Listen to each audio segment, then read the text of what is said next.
covering the High Plains with news, weather, and information. From TV23 Studios in Sublette, this is High Plains Today. Hi, everybody. Welcome to this special edition of High Plains Today, right here on the stage of the James Mascus Auditorium, Liberal High School, Liberal America. We have just finished up with the prelims of the 68th Annual Talent Show Contest, and I am joined on stage by, well, she's an award-winning author, a motivational speaker.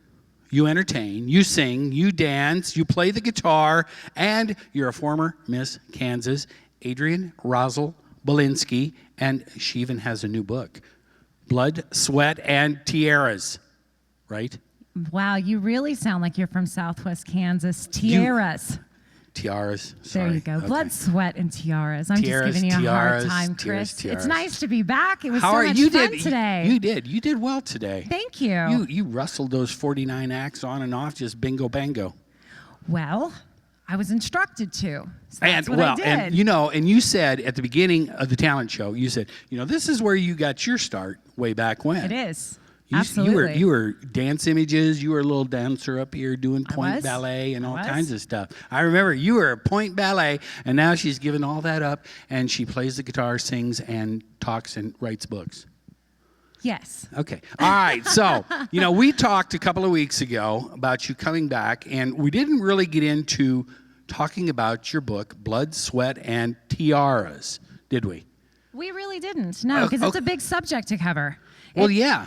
This book took me 2 years of my life to write it, and it covers about a span of 10 years. So. All right. So 10 years, took you 2 years to write. Did you just get up one morning in Denver and go, honey, I'm going to write a book? No. No. All right, so how does somebody go? How did you decide to write a book? Well, it's a big project to tackle, and there is a name on the bottom of the book, and it is my editor's name. It's edited by William V. Anderson. Yeah, it says that right there on the cover. That is a very good friend of mine who is also my mentor, and he had been pushing me for 6 years to put this story on paper. 6 years, Chris. And I said, no. For 6 years, you said no. For 6 years, I really did. I said no. And finally, as I was reevaluating what some of my dreams and goals were in life, I couldn't deny the fact that a book played into being successful in what it was that I wanted to do. So. All right, so you get to the successful part. So you sit down, then, all right. I have a hard enough time writing my name, let alone a book. I mean, where do you start? At the beginning, yes, at the beginning. But I mean, seriously, how do you come up with a subject and go, all right, I'm going to do this? Well, I think that's one of the complicated parts, and there were a lot of times I felt lost as I was writing, but I knew ultimately what the story was going to unfold. I had the bits and the pieces in my head, and so this editor of mine, every time I would send him something, I'm like, where am I going with this? And he would be like, you're doing just right? Now just write. And the whole goal was just keep putting your stories on paper. Just keep putting them down. And so I would challenge myself, and I had to write every day. And I told myself I have to sit at the computer, and I cannot get up for 30 minutes. I cannot check my social media pages. I cannot check my email. I can't surf news. I have to be looking at a Word document for 30 minutes. And if I choose not to write anything, then that's fine, but it's a wasted 30 minutes. And usually within like 20 minutes, you'd get in a roll. And my writing sessions lasted anywhere from an hour to 2 hours of pure concentration. And that's kind of how I broke it down and ended up getting to a finished product. So if I dug into this and started at the beginning, where I should start, I mean, where did you start the story of Blood, Sweat, and Tiaras? Well, I originally wrote it in 3 parts. So there's 3 parts to the story, but when we broke it all down and compiled it into a book, we condensed that into 2 parts. Believe it or not, if that makes any sense at all. And the blood, the sweat, and the tiaras, I've been through a very big challenge in my life with an injury. Yes. And I started at the scene of the injury. Okay. So now, do you want to touch on that?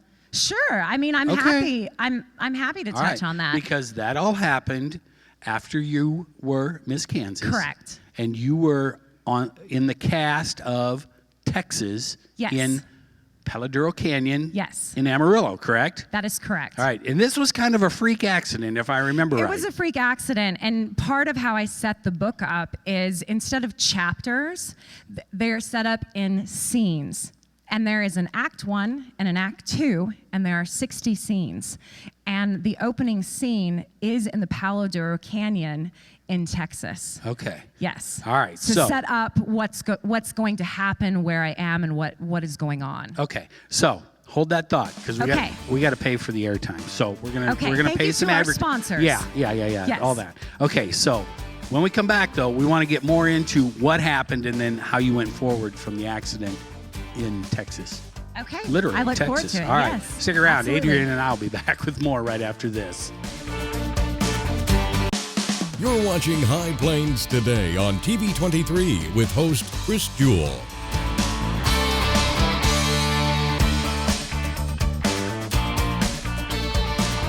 TV 23's internet service and 4G live streaming provided by United Wireless. Coverage you deserve. Service you expect. United Wireless. And welcome back. I am joined on stage at the Liberal High School James Mascus Auditorium stage by Miss Adrienne Rosel-Bulinski, award-winning author, speaker, entertainer, all-around good person, because I really like her. Anyway, so before we went to break, we were talking about how you started your book and the accident you had at Texas the Musical, and what happened there, and that's just kind of where this whole story starts. So, take it away. Well, yes, and it was hard to write about, and sometimes it's hard to, where do you jump in? So, to sum it up, I was 52 shows into a 57-show contract. It was my final day off before I was to pack up and return back to New York City, where I was currently living. And I went out with a friend, and she asked me if I ever thought about being in movies. And of course, someday, I would love to be in a movie. And so we started talking about all the horses in movies. Have you ever noticed this, Chris? Yes. There's always, Okay, and I mean, the opportunity to be in a movie with Kevin Costner, sign me up, you know? And so anyway, we went out to the field, and she said, well, you need to be able to ride bareback. And I said, okay. And so she taught me how to mount and dismount the horse bareback. And in that infamous one last time, because we'd been out for about an hour, I spooked the horse, and I got really good air when he bucked. Yes. And I had time to think about my landing, but what I didn't It was like slow motion, wasn't it? It was like slow motion. And then when I hit the ground, my right foot came off. Yeah. And I had 6 inches of bone exposed, and I took another step. And I learned later that the doctors removed a cup of dirt, gravel, and manure from inside my leg before they went through the process of trying to reattach everything. So that started a journey of complication, and really the journey of the thread that goes through this story. And that's where I started. And I've been through multiple surgeries, a lot of questioning, a lot of heartache, a lot of finding yourself again. How do we as people, we set out in the world, and just as you're finding yourself, you lose yourself. Okay, let's stop at questioning. Okay. I mean, you were questioning yourself on all this? Or why did this happen? Why did I go get on that horse? Why did I do that? I mean, is that where you were going with all the questioning, or all what? All of it. All of it. I mean, I was on bed rest for quite some time. I was going through wound care treatments for 80 treatments until my tendon surfaced. And then they ended up taking me into an emergency surgery and moved my inner thigh muscle down to my ankle. And it's a very interesting, I have a very odd looking ankle nowadays, but I call it my badge of honor. That's okay. Yes, you can see it. Yes. And today, though, 9 years later, I have a full ankle replacement that is cutting edge technology. Yeah, okay, so your ankle has been replaced. It has now. I received my replacement 3 years ago. Yes. Chris, okay. you're trying to get me to sum this up in like 6 minutes in one segment. I didn't know that. And it took 2 years to tell the story. Adrienne, you're going to go over on my 2 time limit years. anyway. I know you. I Okay. know. All right. All right. So you've had the ankle. Now, the blood, I understand where the blood and the sweat comes that's the from. blood. All right. So let's get to the tiaras part. Tiaras. Well, the whole book is set up as, when people ask me what it's about, I tell them it's perseverance with attitude. So you meet this young lady. You can see that in the smirk on the cover. You can. My parents, I don't think, were real thrilled with I like the it. smirk. No, I They were like like, it. no, you look mischievous. I And know. I said, I like well, it. I am. Yeah, I like it. Who goes and runs and jumps on a horse when you have a dance career? Yeah, and besides, you'd never been on one before. Well, and part of the blood part, here, hold this book back up. All right. You see this horse on the cover. Yes. What you can't see in this photo is this horse is filled with red paint. And at the end of the photo shoot, I have a whole series of photos. I took a hammer to that horse's head, and it looks like a murder scene. That's kind of like a Godfather thing. A little bit, but It is. oh, it felt good. Did it feel good? It felt good. Yeah. It's Garth Brooks did a video that way too. Remember with the red and the paint on the white piano and everything? I do remember Yeah. that. I was going to say, if you don't Google I it. guess I'm in good company. Okay. All right. So The tiaras part of it. You Yes. asked me about the tiaras part. Yeah. I do tell stories of being Miss Kansas and what it's like to go to Miss America, and it's more of a behind-the-scenes look because it's not always as glamorous as one might think. When you're put on a pedestal, it's very easy to fall off that pedestal or people wanting to kick it out from underneath you. And what does that look like? well, yeah. I mean, everybody's got a little jealousy and that kind of stuff. All right, Yeah. now we got about a minute left in this segment. Okay. So we're going to wrap this up about blood, sweat, and tiaras, and then when we come back, I want to talk to you more about your speaking career and what you're doing there, because that's really kind of cool. But yeah, all right. So give me now that you were Miss Kansas, when you went to Miss America, give me a quick Miss America story. There's got to be one. I know one. I'm asking for a lot. I just want one. Well, there's a whole chapter about this one, but let's just say, as we were getting ready to walk out on the stage to crown our new Miss America, all the ladies who did not make the finals were all putting on their dresses, and my dress got stuck. What do you mean stuck? You'll have to read the book. That's not fair. Oh, it's very fair. All right, fine. Okay. All right. I didn't know that. All right. Okay.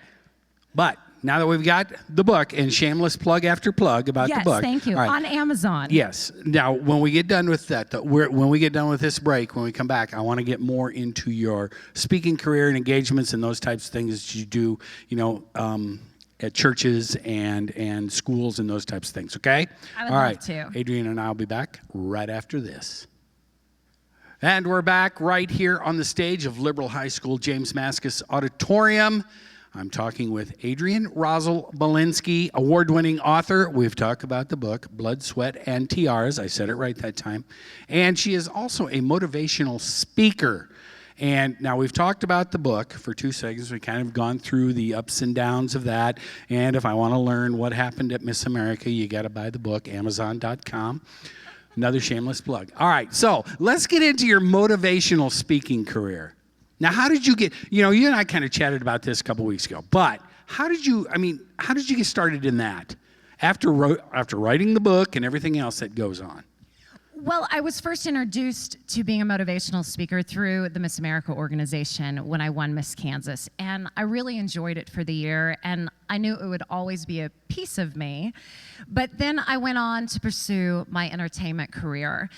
After my injury, I had to take desk jobs. I couldn't stand on my feet, and so life had changed quite a bit. But as I sat back, I was growing more and more frustrated. We're seeing a suicide rate in our teenagers go through the roof, and everyone's saying, what do we do?